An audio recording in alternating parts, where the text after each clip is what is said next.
matin, Dimitri Pavlenko. L'édito politique sur Europe 1. Bonjour Nicolas Bétou. Bonjour Dimitri. Dimanche, c'est la fête du travail. Mais cette fois, c'est un étrange 1er mai qui se prépare.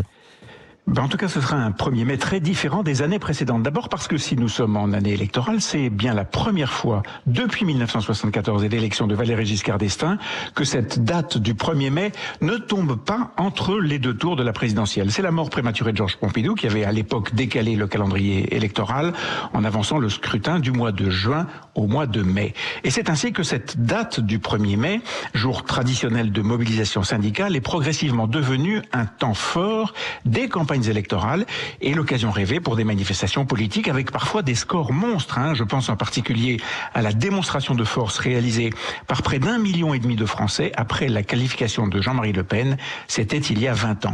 L'an dernier, par exemple, tous les leaders de la gauche ont défilé en ordre plus ou moins dispersé. Et de son côté, le Front National de Jean-Marie Le Pen a pris l'habitude, lui aussi, de manifester ce jour-là et de déposer une gerbe devant la statue de Jeanne d'Arc à Paris, un geste très politique là aussi. Alors le 1er mai donc ne tombe pas dans l'entre-deux tours cette année. Ça veut dire qu'il y aura peu de mobilisation politique Rien de spectaculaire, semble-t-il, et ce n'est pas étonnant. Il y a peu de chances que les difficiles pourparlers engagés par la gauche pour essayer de présenter un front uni aboutissent avant demain soir, date butoir fixée par Jean-Luc Mélenchon, ce qui fait qu'un cortège unitaire est à peu près impossible à organiser. Mais défiler chacun dans son coin donnera un mauvais signal. Quant à Marine Le Pen, elle prend quelques jours de vacances et il y aura juste un dépôt de gerbe par Jordan Bardella, le patron du Rassemblement national. Alors, donc pas ou peu de politique finalement. Côté syndical, comment ça va se passer ?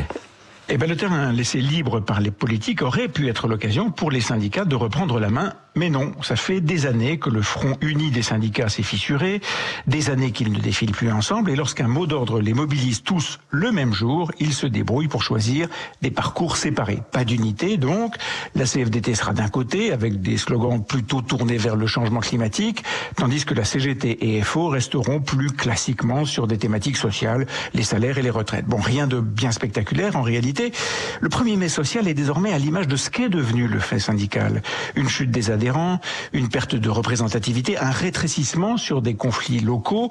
Les organisations syndicales ont d'ailleurs perdu beaucoup en homogénéité. Par exemple, le vote Le Pen, qui était impensable pour beaucoup de militants il y a 10 ou 20 ans, ce vote est devenu une réalité tangible dans des syndicats comme la CGT et FO. Alors évidemment, l'évolution du code génétique de ces centrales complique énormément la définition de leur stratégie.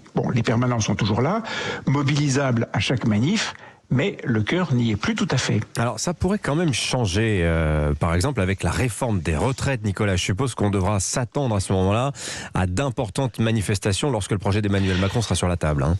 Oui, bien sûr, ce sera un gros morceau. Mais il faudra aussi compter malheureusement avec les casseurs, les Black Blocs et autres gauchistes qui depuis quelques années ont méthodiquement pourri les manifestations au point de mettre en échec le service d'ordre de la CGT, pourtant réputé, peu sensible aux sentiments et pas franchement timide lorsqu'il faut aller à l'affrontement pour préserver le calme dans une manif. Désormais, les casseurs sont une menace permanente sur les manifestations, sur le 1er mai comme dans les autres occasions. On est successivement passé d'une journée historiquement syndicale à un rendez-vous politisé et nous voici face à la violence et à la casse.